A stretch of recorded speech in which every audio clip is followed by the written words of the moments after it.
Everyone. Welcome to Simple Learning High Growth. We are back with another edition of the Hindu editorial words of our Wisdom Word series. And don't forget, words को याद मत कीजिए, उन्हें use करना सीखिए. तो चलिए शुरू करते हैं. Is languish. Again, languish.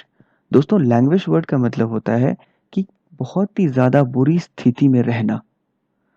इसका सेंटेंस पढ़ने पे हम ज्यादा अच्छा समझ पाएंगे. दो food is a universal necessity. हम सब जानते हैं कि खाना पूरी दुनिया में सबसे ज़्यादा ज़रूरी है. दोज हु प्रोड्यूस इट, जो लोग अन्न यानी कि अनाज का उत्पादन करते हैं, languish at the bottom of the economic pyramid. यानी कि वो लोग जो कि अनाज का उत्पादन करते हैं, उत्पादन करने के बावजूद, दुनिया की सबसे ज़्यादा एसेंशियल ज़रूरी चीज़ का उत्पादन करने के बावजूद वो लोग इकोनॉमिकली सबसे नीचे रहते हैं, बहुत ही अनहैप्पी सिचुएशन में. दोस्तों, किसानों की हालत बहुत बुरी है. आज भी भारत में 60 से 70% खेती बारिश के ऊपर निर्भर है. तो वो सिर्फ और सिर्फ बारिश के दया पर होते हैं कि ठीक है, बारिश होगी तो खेती अच्छी होगी, और उन्हें इतने पैसे भी नहीं मिलते हैं, तो जिस कारण इकोनॉमिकली वो लोग स्ट्रॉन्ग या डेवलप नहीं कर पाए हैं और आज भी लैंग्वेज करते हैं, यानी कि बहुत बुरी स्थिति में रहते हैं. Word is palliative. Palliative word का मतलब होता है कोई ऐसा स्टेप लेना जिससे कि जो प्रॉब्लम है वो कम सीरियस दिखाई दे, बट वो स्टेप उस प्रॉब्लम का एक्चुअल सोल्यूशन नहीं होता है. सेंटेंस पढ़ते हैं. Cash transfer to farmers is only palliative and can not address the underlying problem which is the non remunerative nature of farming.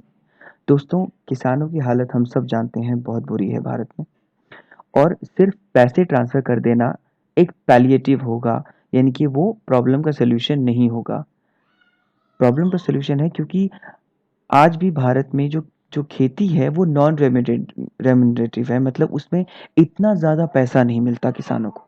तो ये ज़्यादा बड़ी प्रॉब्लम है. तो पैसे ट्रांसफर करने से इस प्रॉब्लम का सोल्यूशन नहीं होने वाला है. चलिए चलते हैं अगले वर्ड पर. Word is render.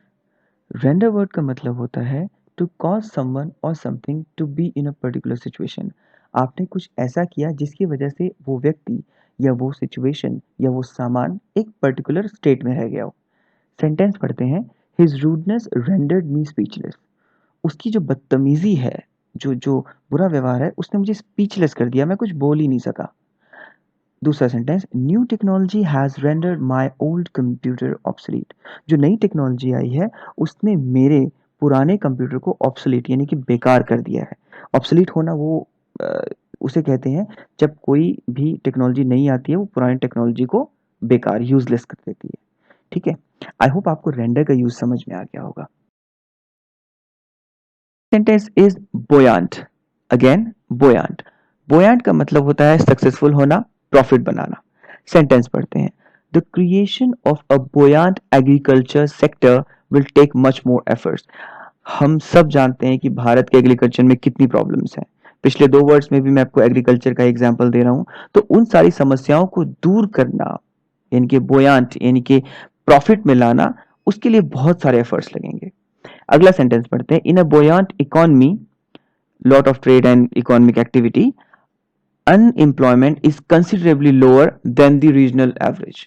यानी कि एक बोयांट इकोनॉमी, जो एक प्रॉफिट मेकिंग इकोनॉमी है, उसमें जो बेरोजगारी है वो काफी हद तक कम होती है compared to other region. Okay, चलिए चलते हैं अगले वर्ड पर. वर्ड है स्कॉर्च. स्कॉर्च का मतलब होता है टू बर्न समथिंग स्लाइटली और टू कॉज और फील पेन. यानी कि आपने किसी को भी हल्का सा जलाया, या फिर आपने कुछ ऐसे किया जिससे उस इंसान को थोड़ा थोड़ा हल्का हल्का पेन हो रहा हो. चलिए इसका सेंटेंस पढ़ते हैं. The leaves are inclined to scorch in hot sunshine.